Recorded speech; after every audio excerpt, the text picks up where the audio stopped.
Terima kasih pemirsa Sultan TV, Anda masih bersama kami dalam bincang hari ini. Kita juga masih ditemani salah seorang finalis Putra Indonesia Banten, Kak Nur Muhammad Firmansyah ya. Kak Firman, mungkin ada pemirsa juga yang pengen Ya, kepo-kepo media sosial Kak Firman di mana sih? Terus boleh DM apa aja sih? Boleh tanya apa aja? oke. Silakan. Kalau untuk media sosial saya ada di Instagram di @nmfirmansyah, terus di TikTok juga sama Kak di Oh, TikTok ada ya? nmfirmansyah, ya ada Mm-mm. juga. Lalu untuk di Facebook di Nur Muhammad Firmansyah. Mm-mm. Untuk yang mau DM boleh bebas tentang apapun itu, maupun tentang curhat boleh. Saya ladenin kok. Oh, share ya. Mm-mm. Diladenin ya. Ladenin, pokoknya 24 jam call center saya. Oke, boleh cerita-cerita juga, Boleh. apa, tanya-tanya pengalaman Kak Firman di Duta Kebudayaan boleh, atau misalnya ingin sharing jadi Master of Ceremony yang baik juga seperti apa, boleh juga ya. Ini Betul. berbincang, langsung aja DM-nya tadi di media sosialnya. Ya. Oke, Kak Firman, kita bicara soal potensi ya, potensi dan juga kebudayaan yang dimiliki Provinsi Banten ini. Kalau Kak Firman sendiri seperti apa sih, dan apakah saat ini potensi tersebut ini sudah dimaksimalkan dengan baik atau belum? Kalau menurut saya potensi yang ada di Bantu banyak sekali gitu kan, apalagi tentang kebudayaannya, menyangkut tentang pernikahan. Karena kan saya juga kan di MC pernikahan, gitu kan banyak sekali budaya yang agak mirip-mirip nih gitu Hmm. kan. Kadang waktu itu kan di TikTok saya pernah mengangkat budaya saweran atau keroncong, itu kan pernah saya angkat, tapi banyak komen positif di sana. Baik yang nanya, Kak bedanya apa sih gitu kan saweran Hmm. yang ada di Banten, lalu di Sunda sama di Banyuwangi kayak gitu, sama di Hmm. Cirebon juga. Kok Ya, mirip gitu kan. Nah, saya jelasin di situ, sedikit informasi juga ke sana ya. ke masyarakat gitu. Biar masyarakat tuh gak cuma kayak ini lo punya Banyuwangi, ini lo punya Cirebon, enggak. Karena kan kita kan Indonesia kan dulu kan dijajah oleh Belanda, Mm-mm. otomatis kan banyak pejuang yang dari Cirebon datang ke Banten kayak Ya. gitu kan. Pasti kan banyak sekali akulturasi di sana kayak gitu. Oke, mirip-mirip tapi sebetulnya sih ada perbedaannya tetap ya. Betul, ada Hmm. perbedaannya. Oke, ini apa titik beratnya pada kebudayaan. Dan kalau misalkan tadi Kak Firman juga menyinggung sedikit tentang Baduy ya. Ya, Apa sih nilai-nilai apa saja nih Kak Firman, mungkin sedikit yang bisa kita ambil dari masyarakat adat di Baduy untuk pemuda khususnya. yang pastinya kalau misalkan saya lihat di Baduy, itu mereka itu orangnya patuh sama peraturan. Kadang-kadang sana kan ada hutan larangan ya kalau nggak salah. Mm-mm. Gitu kan pasti ada larangan-larangan yang tidak boleh dilakukan di sana. Kayak misalkan menebang pohon, karena kan dampak negatifnya adalah pasti akan banjir dan longsor. Ya kan terjadi di kota-kota besar. Ya. Karena kan banyak yang menebang pohon. Lalu selanjutnya adalah mereka itu tidak membuang sampah sembarangan. Mereka menjaga kebersihannya. Hmm. Karena kan di Islam kan ada yang namanya kebersihan sebagai iman, gitu kan. Jadi mereka adalah contoh bagi saya untuk menjaga kebersihan kita. Karena kan juga dengan sampah itu kan menyebabkan banjir juga. Karena kan yang kita tahu bahwa sampah plastik itu susah terurai. Sekali terurai itu lama banget gitu kan, hingga ribuan tahun baru Ya. bisa terurai kayak gitu. Dari situ-situ sih aku mengambil poin-poin yang bisa diterapkan oleh pemuda Iya, gitu. iya, hal-hal kecil tapi hal sepele tapi Betul, tadi menimbulkan dampak yang besar ya kalau betul kita banget. lakukan secara terus-menerus tadi. Salah satunya adalah sampah plastik yang kalau misalnya kita buang secara sembarangan, Mm-mm, ini tadi akan menyebabkan banjir. Tapi kalau kita bisa belajar dari masyarakat adat Baduy, ini betul, luar biasa ya. betul. Nah, seperti apakah Firman kemudian apa ya menginfluence para pemuda di luar sana untuk juga ikut serta eh, apa ya mulai melek nih pada kearifan lokal dan kebudayaan di Provinsi Banten.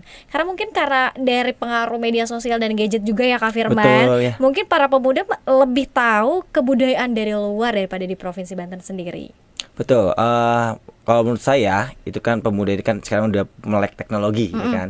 Otomatis yang di daerah Banten, yang asli Banten itu bisa mengangkat kearifan lokalnya. Misalkan mereka bikin konten pakai bahasa Banten nih. Karena kan Banten itu kan beragam bahasanya juga kan. Ada yang bahasa Jawa, bahasa Serang, bahasa Sunda kayak gitu kan masih bisa diangkat di sana. Lalu juga untuk makanannya bisa nge-review nih. Ya kan nge-review, biasa kan kalau Ya. nge-review kan kayak makanan Korea aja, lalu Mm-mm. makanan luar negeri aja kayak gitu. Tapi kan kita banyak orang yang belum tahu nih makanan khas Banten apa aja kayak gitu kan, bisa di-review di konten media sosial kalian. Mhm. Selanjutnya juga sama satu lagi untuk kalian yang suka jalan-jalan nih, ya kan suka healing-healing gitu kan, yang suka ke Anyer, Carita ataupun tempat-tempat wisata yang masih tersembunyi di Banten, itu bisa dibikin konten. Mm-mm. Karena kan masyarakat tuh butuh namanya informasi baru. Ya. Tapi jangan lupa nanti diselipkan ketika konten tentang pariwisata atau kebudayaan itu ada nilai-nilainya. Misalkan kalau untuk nilai-nilai pariwisata, otomatis kita yang berkunjung tidak boleh buang sampah sembarangan. Harus ditegaskan seperti itu. Kadang itu kan hal sepele juga kan, nanti bisa berdampak lebih besar untuk kebersihan di lokasi tersebut. Selanjutnya kalau untuk kebudayaan, kenapa kita harus menyelipkan informasi itu? Karena kita budaya itu kan diciptakan oleh leluhur kita, oleh orang terdahulu kita. Otomatis ada maksud dan filosofinya dari setiap gerakannya, lalu dari setiap tahapannya kayak gitu. Oke, di tentunya ada cara-cara yang lebih modern, Betul. tapi tidak menghilangkan esensi dan juga nilai-nilai yang kemudian juga harus tetap dipertahankan begitu ya, Kak Betul, Firman ya. iya. Oke, nah seberapa penting sih Kak Firman kita terus menerus untuk mempertahankan kearifan lokal yang ada di Provinsi Banten? Kalau menurut saya sampai mati pun harus tetap bertahankan. Karena kan budaya itu kan sebenarnya dinamis ya kan, akan terus berubah mengikuti zaman. Tapi boleh dimodifikasi budaya itu, tapi tidak boleh menghilangkan filosofinya atau pakemnya gitu. Jangan sampai menghilangkan nilai ya. Apalagi misalnya tadi selain misalnya kalau kita berwisata ke Anyar tidak boleh membuang sampah sembarangan. Kalaupun misalnya kita berkunjung ke masyarakat adat ya atau Kasapuhan Baduy, ini juga kan ada sikap, ada perilaku kita yang harus dijaga pada saat itu ya Kak Firman ya. Oke, nah dengan cara apa sih Kak kita bisa terus menerus mempertahankan kearifan lokal di tengah mungkin digitalisasi dan media sosial yang semakin pesat? Karena kan kita juga tidak bisa nih terlepas dari digitalisasi ya. Saat ini pun kita memanfaatkan digitalisasi itu. Seperti apa Kak? Kalau untuk mempertahankan kearifan lokal itu yang pertama kita harus mencintai budaya itu. Kearifan lokal itu, dan juga kita harus mencari informasi tentang kearifan lokal seperti apa. Karena kita udah mengetahui hal itu lalu mencintai, otomatis kita menjaganya. Kayak misalkan nih Kak Dea nih, ada yang deketin nih, pasti orang tersebut pasti akan mencari informasi tentang Kak Dea nih, gitu kan.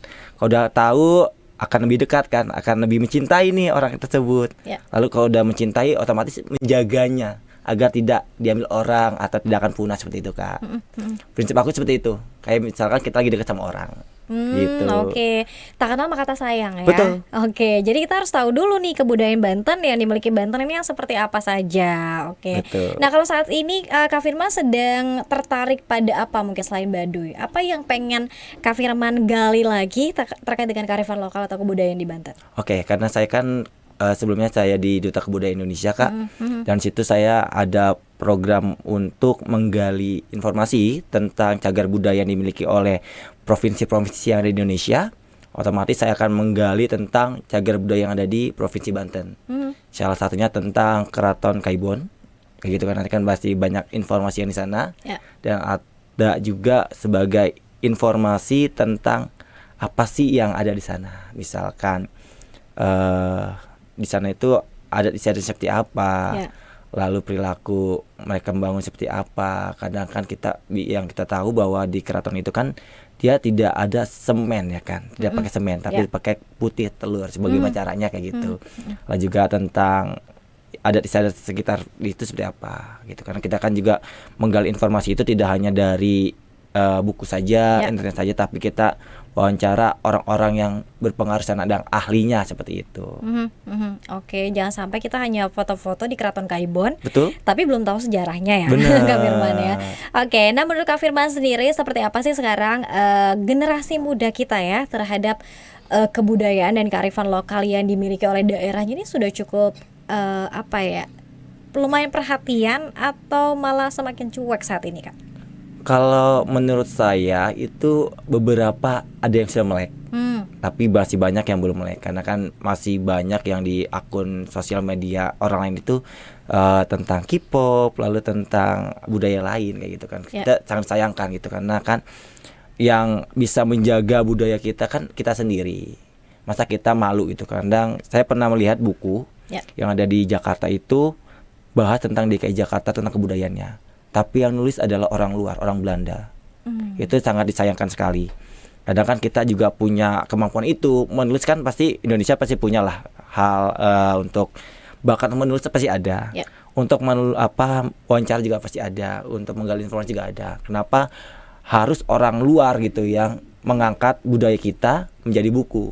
Itu sangat disayangkan lagi. Apalagi nanti ada semacam mengklaim gitu kan, kayak Rep Ponorogo mau diklaim kayak gitu kan, pasti itu sangat disayangkan lagi. Apalagi kan kita tahu nih Rep Ponorogo punya Indonesia gitu, tapi kan kita oh ya udah sekedar tahu aja, oh cuek gitu kan, tapi kita gak berusaha menjaganya. Sedangkan kalau untuk orang luar itu mereka sangat mencintai dan bahkan mereka memperjuangkan untuk masyarakat luar tuh tahu ini loh budaya kita kayak gitu. Kita jangan mau kalah kayak gitu. Ya, jangan sampai ketika mau diklaim baru kita ribut-ribut ya. Iya. Mengklaim juga punya kita sebetulnya. Betul. Jadi artinya harus dipertahankan sejak sebelum, ya jangan sampai direbut gitu ya intinya. Benar. Ya Kak Firman ya. Oke.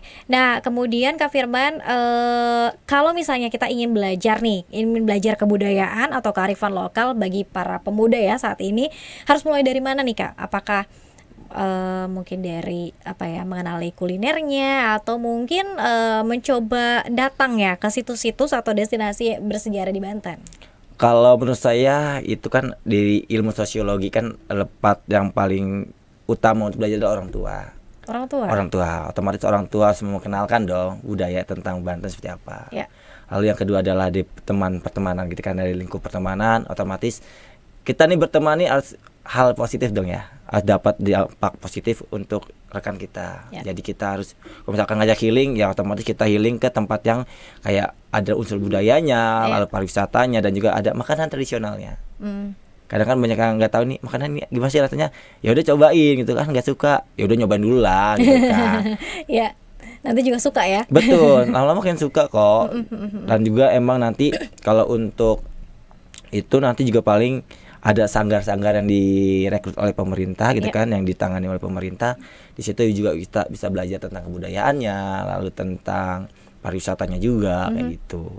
Oke, mungkin dimulai dari hal-hal yang sederhana tadi boleh ya, dari Orang tua dulu. lingkup keluarga, orang tua, kemudian juga lingkaran pertemanannya seperti apa, atau mungkin kalau misalnya ada agenda healing biasanya akhir tahun nih healing gitu ya Kak Firman ya. Ini jangan keluar Banten dulu, tapi juga harus datang ke destinasi pariwisata di Banten juga ya. Betul. Karena sebetulnya nggak kalah bagus ya Kak. Benar, Destinasi bagus. pariwisata ya. Bagus. Sayangnya adalah ini tempat udah bagus nih, tapi perilaku kita yang salah, yang buang sampah itu. Itu yang jadi bikin pariwisata itu jelek di Banten itu kayak itu, karena aktivitas kitanya yang buang sampah sembarangan. Ya, belum rapi dan belum sadar wisata ya. Betul. Masyarakat yang datangnya.